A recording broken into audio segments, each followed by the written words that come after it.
The next item of business is consideration of business motion 15709 in the name of Jamie Hepburn on behalf of the Parliamentary Bureau on changes to the business programme. Any member who wishes to speak to the motion should press their request to speak button now, and I call on Jamie Hepburn to move the motion. Move, Presiding Officer.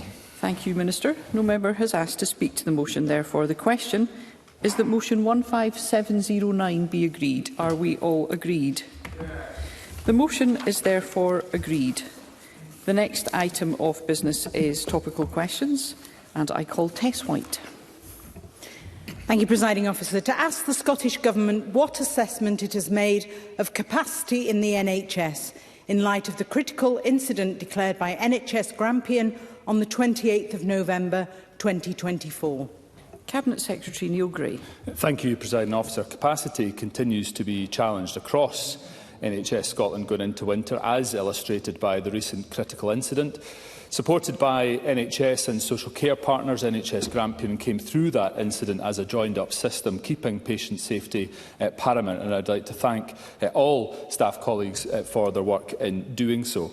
National improvement and preventative action to maximise capacity is reflected in the Winter Preparedness Plan, which the Government published with COSLA. Building on previous experience, this helps ensure people receive the right care in the right place, targeting additional investment and focusing on the well-being of our workforce. And tomorrow's budget will further bolster our plan for the health service. Tess White. Cabinet Secretary, it rolls off the tongue. In a damning indictment of the situation leading up to last week's critical incident, senior NHS Grampian clinicians sounded the alarm in August that there is no evidence to support any planned improvement work or capacity changes that will meet the impending increase in demand seen over October and sustained over the winter period.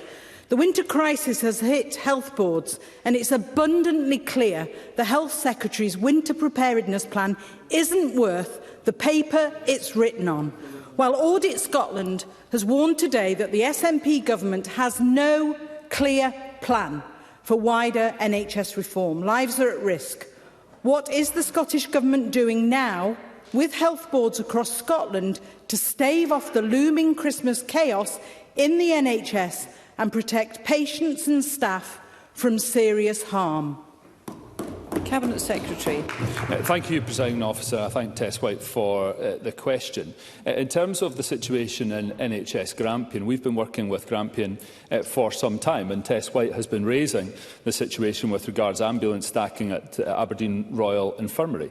So we've been working with NHS Grampian to come forward with a robust improvement plan that can meet the needs of demand that there are within the system and can be backed with the requisite resource in order to ensure that we are seeing a relieving of that pressure coming forward. It serves to highlight why we need reform and improvement coming forward, and the discussions around reform and improvement, how we shift that balance of care from the acute system into primary and community care are absolutely clear, and it's part of the national conversation that we're currently embarked upon. Tess White. Secretary, it's just words. BMA Scotland has described the ambulance diversion away from Aberdeen Royal Infirmary as a major warning light for the NHS. But the reality is that this dire situation won't improve when NHS Grampian has the lowest bed base per head of population in Scotland. Aberdeen Royal Infirmary has been operating above capacity since the 8th of September. Increasing capacity and the bed base in NHS Grampian is contingent on the delivery of the delayed bed and anchor projects. After lurching from crisis to crisis, patients and staff have absolutely had enough. What is the Cabinet Secretary going to do differently, and I say differently, when this Central Belt-obsessed SNP government has been shortchanging NHS Grampian for years? Cabinet Secretary. There are a number of reflections there that I would seek to remark upon. The first is that I'm sorry for everybody that has had their treatment interrupted in Grampian over the weekend, and we were working with NHS Grampian to get through that critical incident, and they were able to do that on Saturday. And again, my tribute to all those staff that were working across the whole system in Grampian to overcome this is great. The second element is I am a Health Secretary that originates from Orkney. I'm surrounded by two ministers that represent rural constituencies. So the accusation around us not representing the entirety of Scotland is unfounded. In terms of how we go forward, I think it's important that we listen to clinicians, that we listen to staff, we listen to trade unions and of course, patients and academics around how reform can ensure that we see service improvement. That is something that we are currently embarked upon. However, I think there are clear areas and principles that I set out in June that need to come forward, that will be coming forward through the budget tomorrow, which is about shifting the balance of care, making sure we get through the COVID-related backlog in planned and scheduled care, and ensuring that we relieve the pressure within social care so that delayed discharge can be reduced. Those are clear fundamentals, and that's what we're embarking upon right now. Call Kevin Stewart. Thank you, Presiding Officer. At a meeting that I attended on Friday that the Cabinet Secretary was also at, the Chief Executive of NHS Grampian said, and I quote, that tons of lessons have been learned, end quote, about the situation. But yet lessons do not seem to have been learned or staff listened to during the past few months in the lead-up to the declaration of the critical incident. What will the Cabinet Secretary do to ensure that lessons are learned, are acted upon, and that staff are listened to for the benefit of all patients? Cabinet Secretary. I thank Kevin Stewart. He is absolutely right, Presiding Officer, that lessons must be learned. The immediate priority following the announcement of the critical incident was to get through that. That was what I met with the Chief Executive of NHS Grampian on Thursday night to discuss, to be assured about their plan of resilience in order to get through it.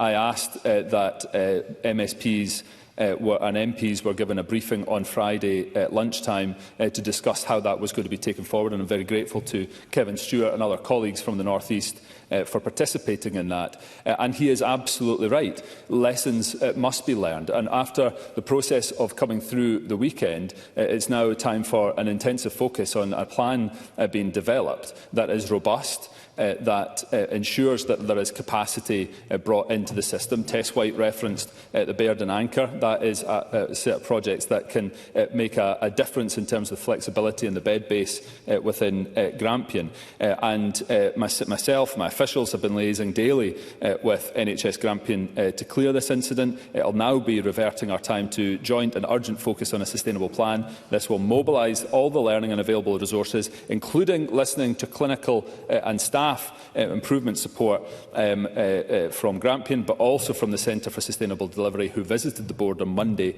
as part of our intensive progress to resilient services, and I expect MSP colleagues such as Kevin Stewart to be kept updated on that progress. Okay, I have much interest in this question. I'm keen to allow as many members as possible in. If we could be concise, that would be appreciated. Michael Mara. Thank you, President Officer. To see a hospital declaring a critical incident this early in the winter is a matter of very significant concern for my constituents in Aberdeen. Can I ask, was the Cabinet Secretary warned that this might be a possibility? And can the Cabinet Secretary assure me today that all possible capacity within the ARI was being utilised? Can he give assurances that at the point when the critical incident was declared and that patients were being treated in corridors, that all standard beds, unfunded beds, were being utilised in the hospital? Cabinet Secretary. The situation within Aberdeen Royal Infirmary was critical at the end of last week. There was far too much corridor care. I don't want to see corridor care happening anywhere. I think everybody understands the need for that to be resolved. And the very serious pressure that there was in the Aberdeen Royal Infirmary on Wednesday night into Thursday, it was clear that there was an issue that needed to be resolved. I regret very much the fact that the critical incident happened. I regret that for patients and for staff that were involved. And the important element now is, to Michael Mara's point, making sure that all possible capacity, not just within Aberdeen Royal Infirmary, but within NHS Grampian, all possible beds are being utilised. And we're going to be working, as I've said in response to Kevin Stewart, with board colleagues, with the Centre for Sustainable Delivery, to ensure that we have a plan coming forward that means that we have the capacity in place, the beds available to respond to it, but also not just in terms of acute beds, but making sure the resilience is there within community care, within primary care, within social care, so that the need for people to present to hospital at all can be, as far as possible, prevented. And that is my expectation of NHS Grampian in terms of its improvement plan coming forward.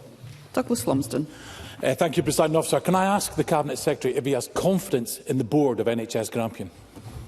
Yes, I do. I believe that they have been working through incredibly difficult circumstances. As I said in response to Michael Mara, I regret the fact that this incident happened, not least for patients and for staff involved. And it's going to be important now that we are through the immediate critical incident element that, as I said in response to his question at the meeting on Friday, that our focus now turns, our attention now turns to how we ensure that the model of care and service delivery within Grampian is robust, it has the capacity in place so that we can avoid situations like this happening again.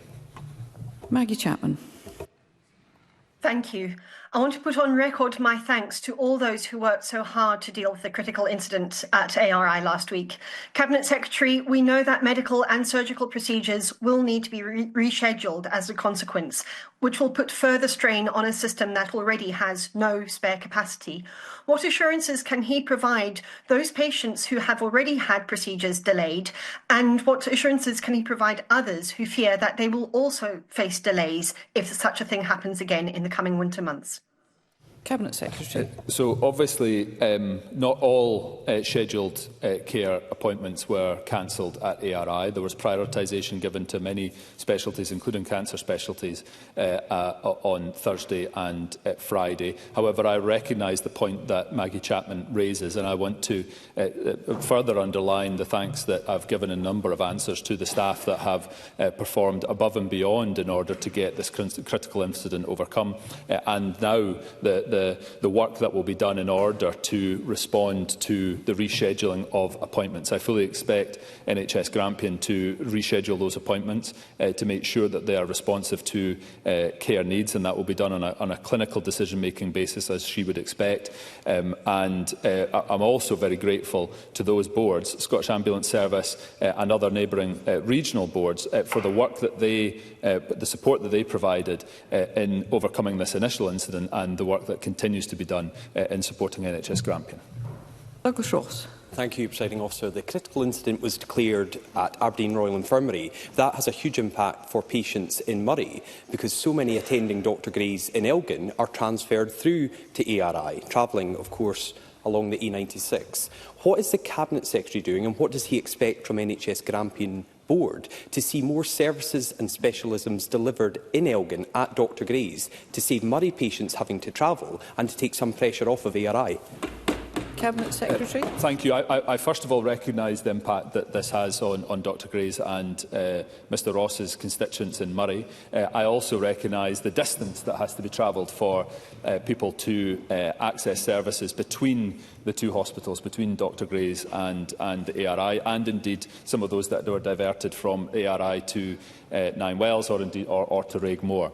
I recognise the distance that has travelled and the need for us to ensure that we are informed by clinical advice as to the best location for services where we can. And this is a wider issue for us in terms of service delivery, not just in rural communities, but also a wider issue for us around the reform and improvement agenda, around where it is clinically safest and where we have the necessary capacity to ensure that we are delivering services to optimal levels to meet the needs of our constituents, but balancing that with the need to make sure that those services are provided as close to home as possible. As I said in my first answer in response to Tess White, I'm originally from Orkney. I recognise and understand what it takes to travel to access services. So I recognise the difficulty that there will be for Mr Ross's constituents, as many others in this chamber, and that's why the reform and improvement discussion needs to be